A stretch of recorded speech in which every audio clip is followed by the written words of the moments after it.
সেনাবাহিনী কি করছে, সেনাপ্রধান কি করছেন? দেখুন, এই পিনাকি তো তাকেও হুমকি দিচ্ছেন, তাকেও গালাগাল করছেন, মানে কাউকে ছেড়ে কথা কইছেন না। আমাদের তিন বাহিনীর সর্বাধিনায়ক মহামান্য রাষ্ট্রপতি চুপ্পু মহোদয়কেই তিনি আমলে নিচ্ছেন না, আর বাকিরা তো কোন ছাড়। তার অ্যাটিটিউডটা হয়ে গেছে সেন্ট্রাল আফ্রিকান রিপাবলিক, যেটি বোকাসার পাল্লায় পড়ে সেন্ট্রাল আফ্রিকান এম্পায়ারে পরিণত হয়েছিল, এবং তিনি ফ্রান্স থেকে অর্ডার দিয়ে রাজদণ্ড এবং সিংহাসন বানিয়ে নিয়ে এসেছিলেন এবং নিজেকে তিনি সম্রাট হিসেবে বিবেচনা করা শুরু করেছেন। সেই বোকাসার মতো অবস্থা। জি, ধরেন কিন্তু সেনাবাহিনীর অবস্থাটা কি? তারা এরকম সেনাবাহিনী তারা সতর্ক আছেন। এবং আপনি বলছিলেন যে সেনাপ্রধান বলেছিলেন যে মব ভায়োলেন্স আর সহ্য করা হবে না। তারপরে গতকাল দেখলাম ভোলাতে একজন স্বামীকে বেঁধে রেখে স্ত্রীকে ধর্ষণ করা হচ্ছে, সেই ভিডিও এখন সামাজিক যোগাযোগ মাধ্যমে ভাইরাল। কুমিল্লায় আপনি দেখেন যে এক নারীকে বিবস্ত্র করা হয়েছে মুরাদনগরে। আপনি দেখেন একটি ছেলের ভিডিও দেখলাম, তাকে ছুরি দিয়ে কুপিয়ে কুপিয়ে খুঁচিয়ে খুঁচিয়ে হত্যা করা হচ্ছে। এত বিভৎস নৃশংস। আর একটা ছেলেকে দেখলাম গাছের সঙ্গে বেঁধে তাকে পিটিয়ে হত্যা করা হচ্ছে। আর এক জায়গায় দেখলাম ছুরি দিয়ে কুপিয়ে কুপিয়ে টুকরো টুকরো করা হচ্ছে। মানে এগুলির বর্ণনা শেষ করতে পারবো না, যে এতগুলো ঘটনা একসঙ্গে সামাজিক যোগাযোগ মাধ্যমে ঘুরছে। অসুস্থ হওয়ার মতো অবস্থা। আমি জানি না বাংলাদেশের মানুষ কিভাবে করে এগুলো সহ্য করছে, কিন্তু ঘটনাগুলো ঘটছে। তো আমার সেনাপ্রধান তো বলেছিলেন যে আর সহ্য করা হবে না।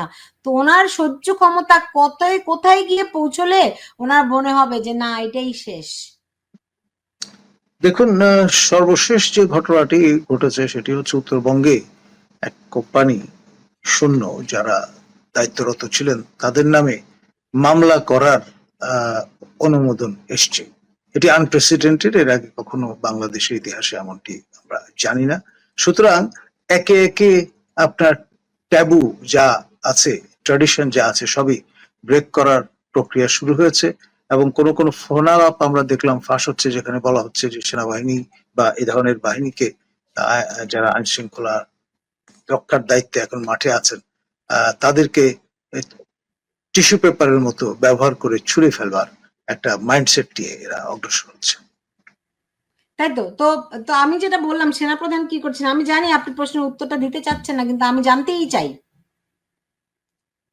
মাননীয় সেনাপ্রধান তিনি অবশ্যই তার বাহিনী, তার আন্ডার কমান্ড যারা, তাদের প্রস্তুত রেখেছেন। এবং আপনার এ ধরনের হামলে পড়ার ঘটনা ঘটলে মহামান্য রাষ্ট্রপতি যে তিন বাহিনীর প্রধান, তাকে আপনার শারীরিকভাবে লাঞ্ছিত করবার চেষ্টা হলে, বঙ্গভবন নিয়ে বিস্ফোরণ ঘটানোর চেষ্টা চললে, ডেফিনেটলি সেনাবাহিনী আপনার অবাক হয়ে তাকিয়ে দেখবে বা ক্ষান্ত থাকবে, এটা ভাবার কোনো কারণ নেই। সর্বশক্তি দিয়ে তা প্রতিহত করবেন।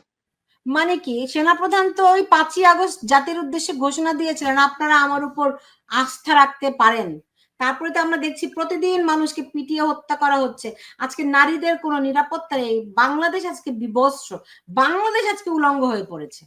তো সেনাপ্রধান কি করছেন? দেখুন, আমাদের মাননীয় সেনাপ্রধান তিনি এবং তার বাহিনীর জনবলের সীমাবদ্ধতা আছে, এটা তো স্বীকার করতেই হবে। 17-18 কোটি লোকের মধ্যে কয় লক্ষ লোক ইউনিফর্ম অবস্থায় আছেন, তাই না?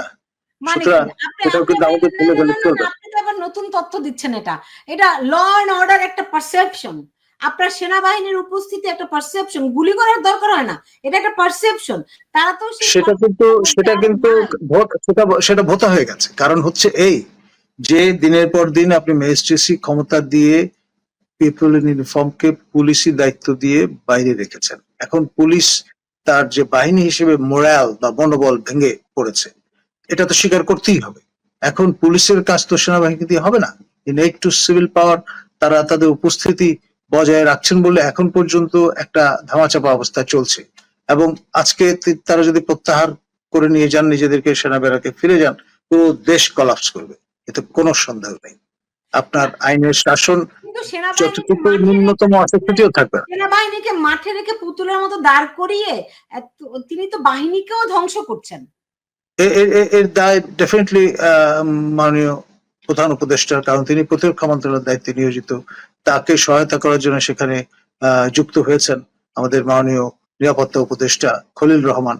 তারা কিন্তু দায় এড়াতে পারেন না। ডেফিনেটলি পলিসি ডিকটামটা তো তাদের কাছ থেকে আসছে। আমরা দেখলাম যে নিরাপত্তা উপদেষ্টা খলিলুর রহমান গেলেন চায়নাতে, যেখানে যাওয়ার কথা ছিল সেনা প্রধানের। তো বিষয়টি কি দাঁড়ালো?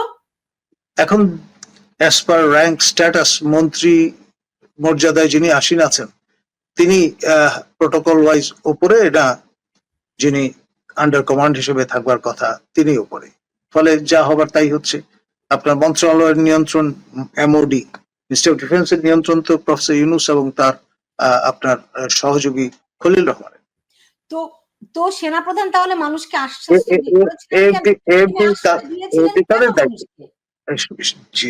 তিনি একজন ভালো মানুষ বলি এই আশ্বাস দিয়েছিলেন। ভালো মানুষ মানে কি? দেখেন, আমাদের সমাজে একটা কথা আছে যে ভালো মানুষ মানে যে বোকা, যে অক্ষম, যে কিছু পারে না, হ্যাঁ, তাকে আমরা ভালো মানুষ বলি। আবার অনেকে বলে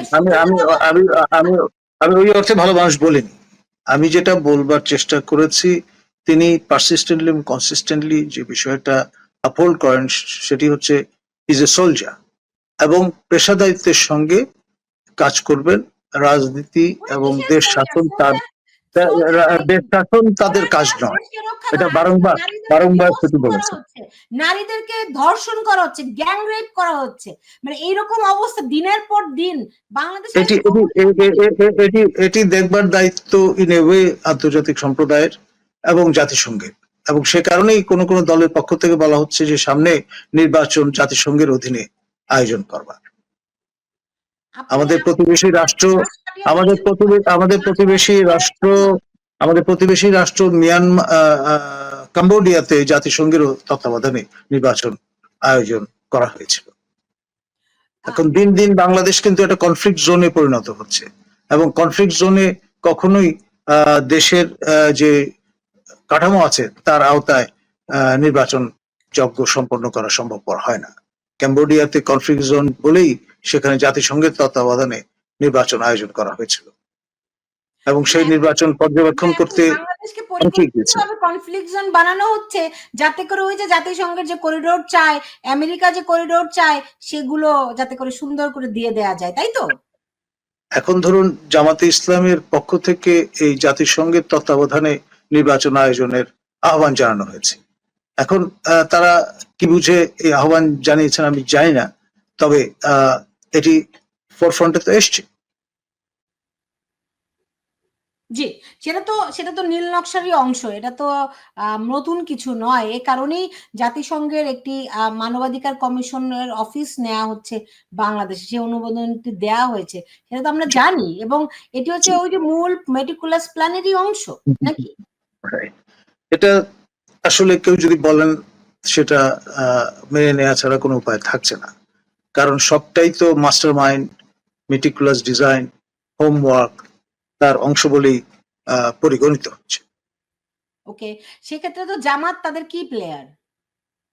ডেফিনেটলি, এতে কোনো সন্দেহ নেই, কারণ তারা খোলামেলা কথা বলেন, এক এক সময় এক এক রকমের অবস্থান নিচ্ছেন। Very dynamic in that sense of the term.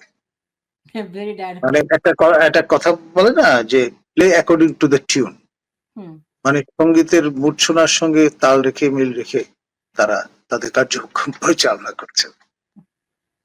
তো এখন হবেটা কি? ধরেন 3 জুলাই যেই পরিকল্পনা ফাঁস হলো, এবং যদি একটা অরাজকতা তো অবশ্য চলছেই এখন এই মুহূর্তে দেশে, এটা নাকি এখন ইনস্টিটিউশনাল ফর্ম নিয়ে ফেলেছে আর কি। তো এখন এখান থেকে কতটা বিস্তৃত হয়েছে অরাজকতা, ফ্রান্সের রাজধানী পর্যন্ত পৌঁছে গেছে। সেখান থেকে অঙ্গুলি হেলনে হত্যার হুমকি দেওয়া হচ্ছে ঢাকায় বসবাসরত ব্যক্তিবর্গ।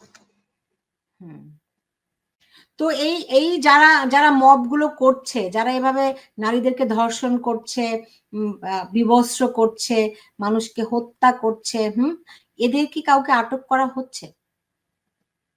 আপনার সম্প্রতি সাবেক আপনার প্রধান নির্বাচন কমিশন নুরুল হুদা মহোদয়, যিনি বীর মুক্তিযোদ্ধা, তাকে যেভাবে বেইজ্জত করা হয়েছে, জুতো পেটা করা হয়েছে, যারা করেছেন তাদের দু একজনকে আটক করা হয়েছিল, দ্রুততম সময়ের মধ্যে জামিন দিয়ে উৎসাহিত করা হয়েছে যে ধরনের কাজ আবারও করা যেতে পারে। তো আপনারা কেমন আছেন? ডেফিনেটলি আমাদের পিনাকি ভট্টাচার্যের রসানলে আছি, তার অঙ্গুলি বেলনে শফিক মহোদয় উদ্বেলিত হন, আমাদের দুদক সক্রিয় হয়ে ওঠে, আপনার মব তো মাথার ঘাড়ের উপর ঝুলছেই, যে কোনো সময় আক্রান্ত হবার পরিস্থিতিও তৈরি করে ফেলতে পারেন, কারণ তিনি তার হাত এত লম্বা যে জেলখানার মধ্যেও তিনি উৎপীড়ন করার সদম্ভ ঘোষণা দিয়ে ফেলেছেন। বুঝতে পেরেছি। আর এগুলো তো মব নয়, প্রেস সেক্রেটারি বলেছেন এগুলো হচ্ছে প্রেসার গ্রুপ। জি, মানে নানান রকমের প্রেশার গ্রুপ আছে, সেরকম লবি আর কি। তো এমনিতে যদি যদি বঙ্গভবনে আক্রমণ হয় সেই ক্ষেত্রে সেনাবাহিনীর প্রস্তুতি কেমন দেখছেন? সেনাবাহিনী সর্বশক্তি দিয়ে তা মোকাবেলা করতে দৃঢ় প্রতিজ্ঞ, কোন অবস্থায় তারা তো সর্বাধিক রক্ষা করেনি।